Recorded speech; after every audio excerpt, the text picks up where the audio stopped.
Шинжээчийн цаг хөтөлбөрийг Голомт банк үзүүлж байна. Сайн байцгаана уу үзэгчдээ. Энэ удаагийн шинжээчийн цагийн дугаараар Монгол улсын 5 дугаар сараарх макро эдийн засгийн төлөв байдлыг ерөнхий эдийн засгч Арман хөрөнгө оруулалтын шинжээч Үнэхүү та бүхэн тайлбарлахад бэлэн болсон байна. За бүгдээрээ сайн байцгаана уу. Тэгэхээр юуны түрүүнд макро эдийн засгийн төлөв байдлын талаар танилцуулахдаа хамгийн ихэнд эдийн засгийн өсөлтийн талаар авч үзье. Тэгэхээр эдийн засгийн өсөлтийг аваад үзэх юм бол 2026 оны эхний улирлын байдлаарх статистик мэдээлэлээр бол Монгол улсын эдийн засгийн өсөлт 7.9% өсөлттэй гарсан байгаа. За энэ хүүг үзтгэл нь бол мэдээж 2025 оны эцсийн эрх буюу эдийн засгийн өсөлтийн 6.8%-тай харьцуулахад бол харьцангуй өндөр одоо гүйцэтгэл хэвээрээ хадгалагдж байна гэж хэлж болж байгаа. За тэгэхээр 7.9% эдийн засгийн өсөлтийг цаана нь салбаруудын үед яг ямар одоо нөлөөллөөр бий болгосон бэ гэдэг задаргааг нь аваад үзэх юм бол 7.9% эдийн засгийн өсөлтийн 5.1% нь бол уул уурхайн салбарын өсөлт тайлбарласан байгаа даа. За тодруулах юм бол өнгөрсөн жилийн мөн үетэй харьцуулахад мэдээж нүүрсний экспорт бол эргээд сэргсэн. За дээрэс нь оюутлахын далдуурхайн үйлдвэрлэлтэй холбоотойгоор зэсийн үйлдвэрлэл эрчимсэн нөлөөгөөр нийтдээ уул уурхайн салбарын одоо үйлдвэрлэл огцом нэмэгдэж энэхүү одоо эдийн засгийн өсөлтийн дийлэн хувийг бол тайлбарлах болсон гэж ойлгож болж байгаа. За ингээд уул уурхайн салбар идэвхжгийн хэрээр түүнийгээ дагаад тээврийн салбар дээр мөн адил одоо өсөлт ажиглагдж байгаа. Тэгэхээр тээврийн салбарын үйлдвэрлэл бол эдийн засгийн нийт өсөлтөнд 1.1%-ийг нь бол тайлбарласан дүр зурагтай байгаа. Тэгэхээр яг тээврийн салбарыг өөрийг нь аваад үзэхээр өнгөрсөн жилдээ харьцуулах юм бол эдийн засгийн өсөлтийн хувьд бол 23% одоо өсөлтийг бол үзүүлсэн байгаа даа. За харин 2025 оны хувьд бол одоо эдийн засгийн өсөлтийн дийлэн хувийг өмнөх одоо зуудын хүндрэлээс сэргээдсэн хөдөө аж ахуйн салбарын өсөлт одоо гол нь тайлбарлаж байсан. Харин хөдөө аж ахуйн салбарын үйлдвэрлэл бол энэ оны эхнээс эхлээд ерөнхийдөө одоо өндөр түвшиндээ хадгалагдаад ерөнхийдөө тогтворцсон гэж ойлгож байна. Ингэснээр эдийн засгийн өсөлтөнд нөлөөлж байгаа хувь хэмжээ нь бол харьцангуй буураад тэг 10.4%-тай бол тэнцэж буурж орж ирсэн байгаа. Гэсэн хэдий ч салбарын хувьд бол одоо үйлдвэрлэлийн түвшин бол өндөрт хэвээрээ тогтворцсон гэж ойлгож байгаа. За харин нөгөө талдаа яг уул уурхайн бус салбар дотроо худалдаа боловсруулах салбаруудын хувьд гэх юм бол эдийн засгийн идэвхжил харьцангуй саарад ерөнхийдөө эдийн засгийн өсөлтөнд бол цөрөг нөлөөг бол үзүүлж эхэлсэн байгаа. За тодруулах юм бол худалдааны салбар бол өмнөх оны мөн үетэй харьцуулахад тэг 10.8%-аар за харин үйлдвэрлэлийн салбарыг аваад үзэх юм бол 6.6%-аар бол тус буурсан нөлөөтэй байгаа даа. Тэгэхээр ийхүү одоо худалдааны салбар, үйлдвэрлэлийн салбар ийхүү одоо сөрөг нөлөө үзүүлж байна гэдэг нь өөрөө хэдийгээр одоо уул уурхайн салбар эрчимдээд байгаа ч гэсэн уул уурхайн бус салбар дотроо эдийн засгийн идэвхжил маань харьцангуй саарад байна гэдэг тохиог бол харуулж байна гэж хэлж болно. За үүн дээр бол нэмэлт мэдээлэл бас өгөхөд одоо худалдааны одоо борлуулалтын менежерүүдийн индекс за мөн одоо үйлдвэрлэлийн зөрүү гэх мэт одоо бусад яг эдийн засгийн идэвхжлийг илэрхийлдэг үзүүлэлтүүдийг аваад үзэхээр сүүлийн улирлуудад бол харьцангуй одоо сөрөг саарах нөлөө үзүүлж эхэлсэн өөрөө энэхүү эдийн засгийн идэвхжил саарж байгаа нөлөөллийг үзүүлэх болсон гэж ойлгож болж байгаа. Шинжээчийн цаг хөтөлбөрийг Голомт банк үзүүлж байна. Шинжээчийн цаг хөтөлбөрийг Голомт банк үзүүлж байна. За түүний дараагаар авч үзэх нэг чухал үзүүлэлт нь бол мэдээж инфляц болон мөнгөний бодлоготой холбоотой үзүүлэлтүүд байгаа. За тэгэхээр аваад үзэх юм бол инфляцийн түвшин бол 2026 оны 5 дугаар сарын байдлаар 11.2%-тай тэнцэж ол ирчимжсэн. За үүний бол дийлэн хувийг нь бол махны үнийн нөлөө бол тайлбарлаж байгаа. За тодруулах юм бол 11.2%-ийн инфляцийн за 4.41%-ийг нь бол махны инфляц одоо махны үнийн өсөлт бол тайлбарлаж байгаа гэж хэлж болно. За тодруулах юм бол махны үн өөрөө одоо нийт өмнөх оны мөн үетэй харьцуулах юм бол 46.7% өсөлтийг бол үзүүлсэн.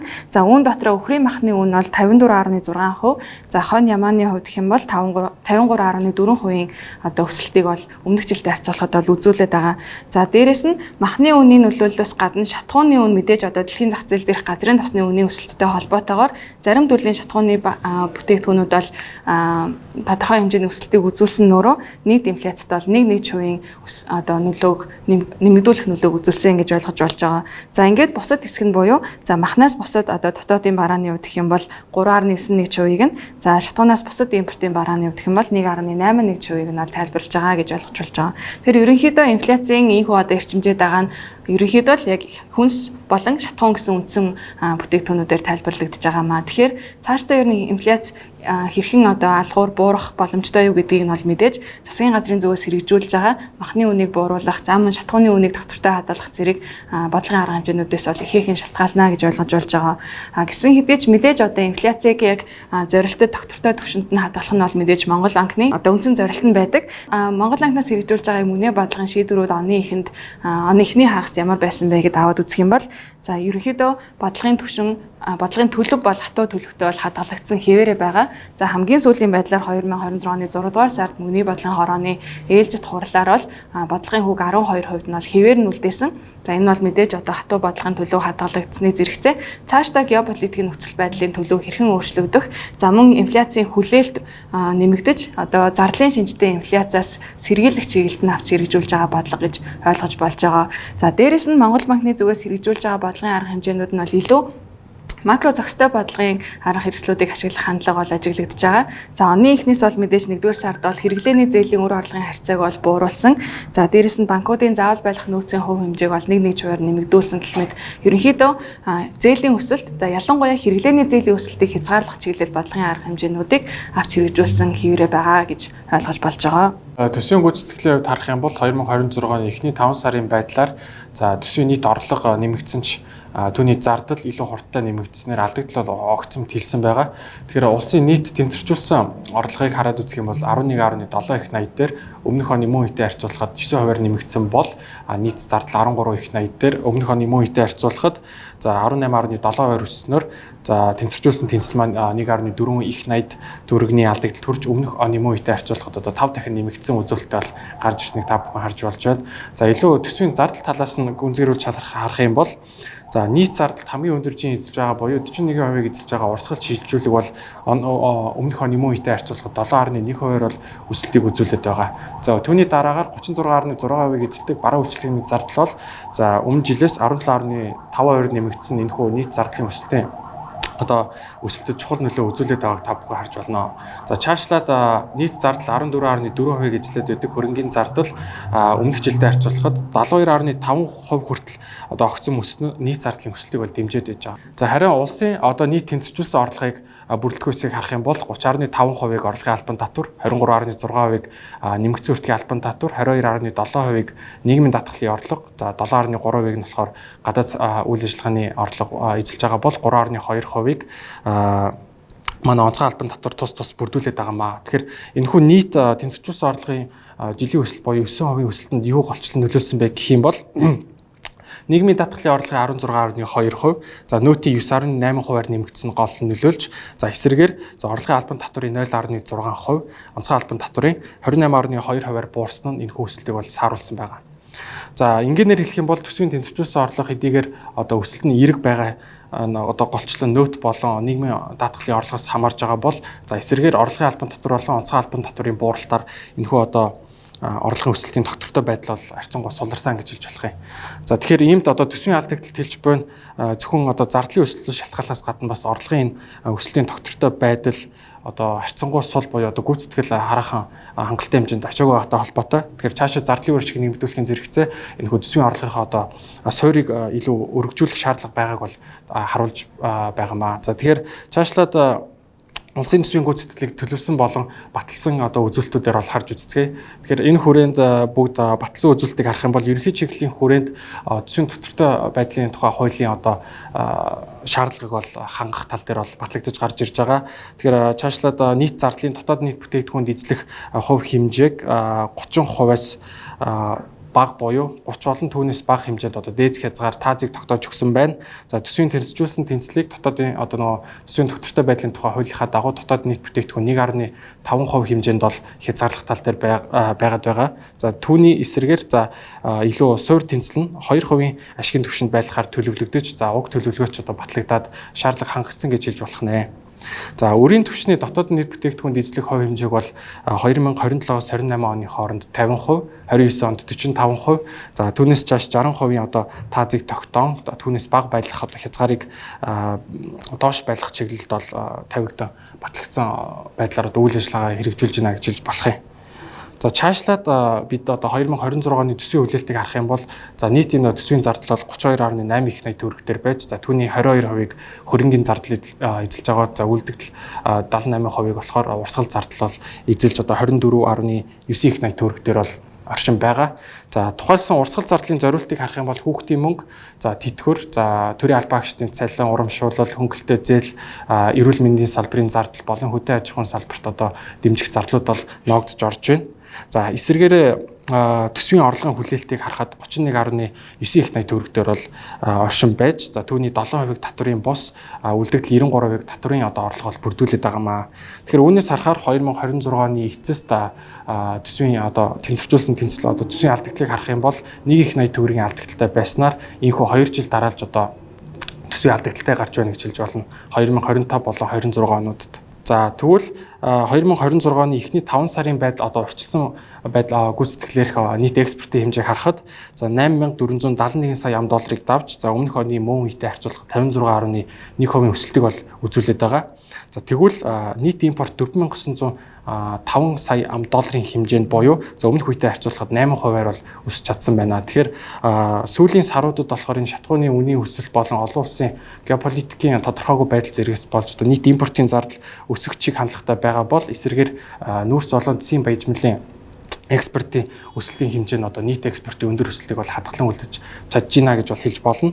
За улмаар худалдааны яшиг эхний 5 сарын байдлаар 3.6 тэрбум $, дээр хүрсэн нь өмнөх оны ашигаас даруй 4 дахин өндөр байгааг бол харж болно. За тэгэхээр уг үзүүлэлтүүдийг илүү задлж харуулах юм бол яг ямар байгаа вэ? Тэгэхээр нийт экспортыг аваад үзэх юм бол за өмнө дурдсанчлан өмнөх жилийн мөн үетэй харьцуулахад бол 56.1% өсөлтийг бол үзүүлээд байгаа 5 дугаар сарын байдлаар. Тэгэхээр экспортын голлох түүхийн эдийн одоо орлогуудыг тус бүртэн аваад үзэх юм бол зэсийн экспортын орлого бол 5 дугаар сарын байдлаар 3.8 тэрбум $тай тэнцэж байна. За харин нүүрсний хувьд гэх юм бол 3.2 тэрбум $тай тэнцэж байгаа бол за түүний араас алт төмрийн хөдөр гэх одоо голлох экспортын бүтээгдэхүүнүүдийн орлого бол эзэлж байгаа. За үүнээс онцолж хэлэх нэг зүйл нь бол мэдээж өмнөх жилүүдэд бол одоо манай экспортын орлогод бол дийлэн хэсгийг нь бол нүүрсний орлого бүрдүүлдэг байсан бол өмнөх оны эцэс ахуулаад ерөнхийдөө зэсийн орлого бол одоо хамгийн чухал экспортын орлого бүрдүүлдэг түүхийд болж өөрчлөгдсөн байгаа. Тэгэхээр зэсийн орлогыг аваад үзэх юм бол нийт экспорттой бол 44.9% эзлэх болсон байна. За харин түүний араас нүүрсний орлого бол нийт экспортын 37.8% бол эзэлж байгаа. Тэгэхээр яг тус бүртэн аваад үзэх юм бол мэдээж одоо зэс илүү одоо байр суурийг эзлэх болсон гэж ойлгож болж байгаа. Тэгэхээр яг өсөлтийн үед аваад үзэх юм бол зэсийн экспортын орлого бол өмнөх жилдээ харьцуулахад 2 дахин нэмэгдсэн буюу 105% өсөлтийг үзүүлсэн байна. За харин нүүрсний үед гэх юм бол өмнөх жилийн мөн үетэй харьцуулахад бол 46% өсөлтийг үзүүлээд байгаа. Тэгэхээр ер нь бол яг өнгөрсөн жилийн мөн үед бол мэдээж одоо дэлхийн зах зээл дээрх одоо нүүрсний үн бол маш огцон уналтыг үзүүлж исэн. За түүний цаана бас хятадын зүгээс яг одоо манай гол худалдан авч гэдэг утгаараа яг одоо дотоодын үйлдвэрлэлээ илүү дэмжиж импортоор авах нүүрсний хэмжээгээ багасгасантай холбоотойгоор манай нүүрсний экспорт бас огцон буурж исэн тийм одоо үе байсан гэж хэлж болно. Харин энэ оны эхний саруудад бол харин эсрэгээрээ нүүрсний үн бол харьцангуй тогтвортой хадгалагдаад за экспортлох бид хэмжээний хувьд гэсэн одоо сэргийлт ажиглагдсан нөхөө одоо нүүрсний орлого нэмэгдэх боломжийг бүрдүүлсэн гэж хэлж болно. Цаашдаа тэгвэл ер нь яг нүүрсний экспорт ямар хөө байх боломжтой вэ гэж таамаглал одоо дүр зургийг аваад үзэх юм бол мэдээж манай одоо гол худалдан авагч нь бол Хятад улс байдаг. Хятадын хувьд гэх юм бол хамгийн чухал одоо импортлж авж байгаа нүүрсний бүтээгдэхүүн бол коксчих нүүрс байдаг. За 2025 оны байдлаар нийт 118.6 сая тонн коксчих нүүрсийг импортлж авсан бол 26 онд бол 121.3 сая тонн гэдээ ерөнхийдөө өнгөрсөн жилийнхаа орчимд бага зэрэг нэмэгдсэн одоо иймэрхүү хэмжээний нүүрс коксчих нүүрсийг импортлох дүр зураг бол олон улсын шинжээчдийн таамаглалаар бол байгаа. За дээрэс нь энэхүү одоо импортлж авж байгаа коксчих нүүрсний тал орчим хувийг нь бол Монгол улсаас авдаг энэхүү хандлага бол 2026 онд ч гэсэн ерөнхийдөө хэвээрээ байна гэдгийг бол олон улсын шинжээчдийн зүгээс бол тайлбарлаж хэлж байгаа. За гүйцэтгэлийг нь аваад үзэх юм бол 26 оны 1-р улирлын байдлаар Хятад улсын импортлж авсан коксчих нүүрсний хэмжээ 32.3 сая тоннд хүрсэн. За үүний 18.7 сая тонныг нь бол Монгол улсаас импортлж авсан байх нэ. За дээрэс нь одоо ерөнхийдөө дэлхийн эдийн засаг одоо геополитикийн тодорхой бус нөхцөл байдалтай холбоотойгоор за газрын тоос бусад одоо тээвэрлэлтийн зардал нэмэгдсэнтэй холбоотойгоор Хятадын зүгээс худалдаж авдаг одоо бусад нийлүүлэгчтэй Австрали, Орос улбаны улс зэрэг бусад нүүрсний нийлүүлэгчдийн зүгээс нийлүүлж байгаа нүүрсний үн болоод тээвэрлэлтийн зардал нэмэгдсэн учраас илүү одоо Монголын нүүрсийг худалдан авах эрэлт нь бас харьцангуй тогтвортой өндөр байх боломжтой юм а гэдэг нь бол харагдаж байгаа. За дараагийн хэсэгт нь яг импортын нөхцөл байдлыг авч үзье. Өнгөрсөн оны хувьд гэх юм бол ерөнхийдөө импортын өсөлт бол үргэлжлэн саарах хандлага бол ажиглагдчихсэн. Харин 2026 он гарснаар бол импортын өсөлтийн хувь бол эргээд жоохон нэмэгдэх хандлага бол ажиглагдаж байгаа. Ялангуяа сүүлийн сарыг харах юм бол за 4-5% өсөлттэй байж байгаа. 5 дугаар сарын байдлаар бол одоо 8% өсөлтийг бол үзүүлээд байна импортын өсөлт нь. За үүний цаана нөлөөлж байгаа гол бүтээгдэхүүн нь бол мэдээж шатхуун байгаад байгаа. Мэдээж одоо газрын насны үнэтэй холбоотойгоор шатхуун худалдан авах нь бол бас нэмэгдээд байгаа. Хэдийгээр одоо Оросын албаны улстай засгийн газар хоорондын хэлэлцээр хийгээд байгаа ч гэсэн ерөнхийдөө одоо дэлхийн зах зээл дээрх нөхцөл байдалтайгаа уялдаад тодорхой хэмжээнд бас үнийн өсөлтийг бол бид нэр 4-5 дугаар саруудад бол ажигласан байгаа. Тэгэхээр ерөнхийдөө шатхууны үн өссөн. За дээрэс нь тодорхой бас байдал өндөр байгаа өнөөгийн цагт бол тодорхой хэмжээнд яг шатхууны бүтээгдэхүүнийг нөөцөлж авах шаардлагатай гэсэн засгийн газрын бодлогын арга хэмжээний зүгээс бол худалдан авах бид хэмжээний хувьд ч гэсэн ерөнхийдөө нэмэгдсэн гэж ойлгож байна. Тэгэхээр үнийн нөлөөгөөрч тэр бид хэмжээний нөлөөгөөрч тэр шатхууны импортын зардал бол өмнөх жилдээ харьцуулахад бол 5 дугаар сарын байдлаар 40.3% бол өсөлтийг бол үзүүлээд байгаа юм байна. За түүнээс гадна бас нэг өссөн импортын бүтээгдэхүүн бол механик төхөөрөмжүүд буюу одоо хөрөнгө оруулалтын шинжтэй импортын барааны өсөлт бол 5 дугаар сард бол ажиглагдсан байна. Эхний 5 сарын байдлаар 12% өсөлтийг бол одоо яг импортын хөрөнгө оруулалтын шинжтэй импортын дээр бол ажигласан гэж хэлж болно. Харин хэрэглээний шинжтэй импорт бол ерөнхийдөө саарсан дүр зураг үргэлжилсэн хэвээрээ байгаа. За тодруулах юм бол ялангуяа хамгийн том нөлөө үзүүлж байгаа нь бол тээврийн хэрэгслийн импорт байгаа. Өнгөрсөн жилдээ харьцуулах юм бол эхний 5 сарын байдлаар тээврийн хэрэгслийн импортын зардал бол 30 орчим хувийн бол бууралтыг үзүүлсэн. Энэ нь бол мэдээж нэг талаасаа одоо засгийн газрын зүгээс одоо хуучин машин техникийг ашиглах хязгаарлалт хийх те. Нэг талаасаа одоо замын хөдөлгөөний ачааллыг бууруулах, дээрэс нь агаарын бохирдлыг бууруулах гэх мэт олон одоо ач холбогдолтой бодлогын арга хэмжээ гэж хэлж болно. За дээрэс нь өмнө хэлжсэнчлэн одоо Монгол банкны зүгээс хэрэглээний зээлийн өсөлтийг хязгаарлах чиглэлд бодлогын арга хэмжээ авч хэрэгжүүлсэн нөрөө ийхүү одоо хэрэглээний зээлийн өсөлт буурах, түүнийгээ дагаад хэрэглээ буурах, ялангуяа манай улсын хувьд бол импортын хэрэглээ өндөртэй улсын хувьд бол хэрэглээ саарж байгаа нөрөө одоо импорт саарах маш одоо том нөлөөллийг бий болгодог гэдгийг бол үүнээс бас харж болно гэж хэлж болж байгаа маа.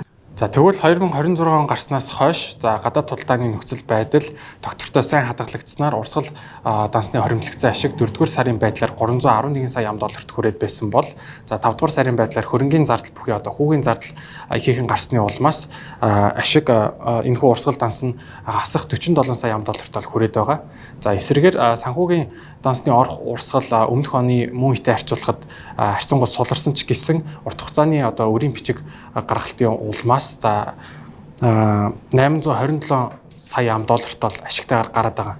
За ингэснээр төлбөрийн тэнцэл 537 сая $тай ашигтай гарч гадаад валютын нөөц бол улам бүр нэмэгдээд байгаа. Тэгэхээр энэхүү гадаад валютын нөөц нь 5 дугаар сарын шинжлэгдсэн одоо статистик дүнгээр харахад түүхэн дээд хэмжээ буюу одоо 7.7 тэрбум $тай бол оршиж за ханшийн доктортой хадгалах суурь нөхцөлийг бий болгосноор төгрөгийн албан хаш 6 дугаар сарын байдлаар $тай харьцахдаа төгрөгийн ханшин 3579 төгрөгт бол оршиж за оны эхнээс ердөө 0.6 хувиар л суларсан үзүүлэлтийг илэрхийлсэн бөгөөд цаашаа харьцангуй доктортой байх чиг хандлагатай байдаг. Тэр ерөнхийдөө эдийн засгийн цаашдын төлөв ямар хөө байх вэ гэдээ аваад үзэх юм бол за сая хэлсэнчлэн төгрөгийн ханшийн хувьд бол харьцангуй доктортой байх боломж нь төлбөрийн тэнцлийн ашигаа дагаад бол харьцангуй бүрдэж байна гэж ойлгож болж байна. За дээрэс нь яг одоо голлох эдийн засгийн үзүүлэлтүүдэд аваад үзэх юм бол за инфляцийн хувьд аваад үзэхэд хэдийгээр одоогийн байдлаар 11.2% 5 дугаар сарын байдлаар хурж эрчимжээд байгаа ч гэсэн цаашдаа одоо ерөнхийдөө алгуур буураад нэг 10 орчим хувьд хүрэх болов гэсэн таамаглалыг бол төвшүүлж байгаа. За үүнд бол мэдээж засгийн газрын зүгээс хэрэгжүүлэхдээ одоо энэ махны үнийг бууруулах, за дээрээс нь шатхууны үнийг доктортой хадгалах зэрэг засгийн газрын зүгээс хэрэгжүүлэх бодлогын арга хэмжээ ийхүү одоо инфляц оны эц рүү алгуур буурахад бол маш чухал хүчин зүйл болно гэдгийг бол онцлох шаардлагатай. За дээрээс нь Монгол банкны зүгээс ч тэр инфляцийн хүлээлтийг удирдах чиглэлд бодлогын хатуу төлөвийг хадгалж байгаа нөрөө цаашдаа инфляц буурах одоо нөхцөлийг бүрдүүлж байна гэж үзэж байгаа. За харин эдийн засгийн өсөлтийг аваад үзэх юм бол эдийн засгийн өсөлт өнгөрсөн жил бол 6.8% өсөлтийг үзүүлсэн бол 2026 оны хувьд гэх юм бол 4.9 за 5 орчим хувийн өсөлттэй байх болов гэсэн таамаглалтай байна. За энэхүү одоо эдийн засгийн өсөлтийн бол дийлэн хувийг нь бол уул уурхайн өсөлтийн эрчимжилт одоо илүү тайлбарлах одоо төлөвтэй байгаа. Өөрөөр хэлбэл цаашдаа бол нүүрсний үйлдвэрлэл болоод зэсийн үйлдвэрлэл одоо өндөр түвшиндээ хадгалагдах нь өнгөрсөн жилдээ харьцуулахад уул уурхайн өсөлт бол одоо харьцангуй өндөр байх юм нөхцөлийг үүсгэж байгаа. За дээрэс нь уул уурхайн бус салбарын үед аваад үзэх юм бол засгийн газрын зүгээс хэрэгжүүлэх мега төслүүдийн бүтээн байгуулалтын ажлууд нь өөрөө барилга өсрэлт болоод за дээрэс нь аж үйлдвэр дотроо цахилгаан эрчим хүч зэрэг одоо салбаруудын үйлдвэрлэлийг дэмжснээрээ эдийн засгийн өсөлтийг бас нэмэгдүүлэх юм боломжтой гэж ерөнхийдөө үзэж байгаа. Хамгийн гол эрсдэл нь бол мэдээж дэлхийн эдийн засгийн одоо тодорхой бус байдалтай геополитикийн одоо тодорхойгүй байдалтай холбоотойгоор одоо гадаад эдийн засаг дахь төлөв байдал хэрхэн өөрчлөгдөх за ялангуяа манай эдийн засгт бол одоо энэ түүхийн эдийн зах зээл дээрх үнийн одоо хэлбэлзэл хэрхэн одоо цаашаа хадгалагдах вэ гэдгээс шалтгаалаад цаашдын эдийн засгийн төлөв бол маш одоо чухал хамааралтай байна гэдгийг бол онцолж хэлэх шаардлагатай. Хэрвээ одоо газрын тосны үн үргэлжлээд өндөрт хадгалагдах юм бол дэлхийн хэмжээнд бол ерөнхийдөө инфляц нэмэгдэх юм эрсдэл хэвээрээ байгаа гэдгийг бол олон улсын зүгээс одоо анхааруулсаар байгаа. Энэ тохиолдолд бол мэдээж манад импортоор орж ирэх бараа бүтээгдэхүүний үнийн өсөлт нэмэгдэх. За дээрэс нь инфляцийн хүлээлтэд дагаад бас инфляц эрчимжих. За эсвэл одоо зардлын нөлөөгөөр газрын тосны үн за одоо махны үн одоо өндөрт хадгалагдах тохиолдолд за зардлын шинжтэй инфляцийн одоо 2 дахь үеийн нөлөөнүүд одоо өндөр байх ийм эрсдлүүд хадгалагдсаар байгаа гэдгийг бол авч үзэх шаардлагатай байгаамаа. Энэ хүрээд шинжээчийн цагийн дугаар өндөрлж байна. Анхаарал хандуулсан та бүхэнд баярлалаа. Дараагийн дугаараар уулзцгаая. Шинжээчийн цаг хөтөлбөрийг Голомт банк үзүүлж байна.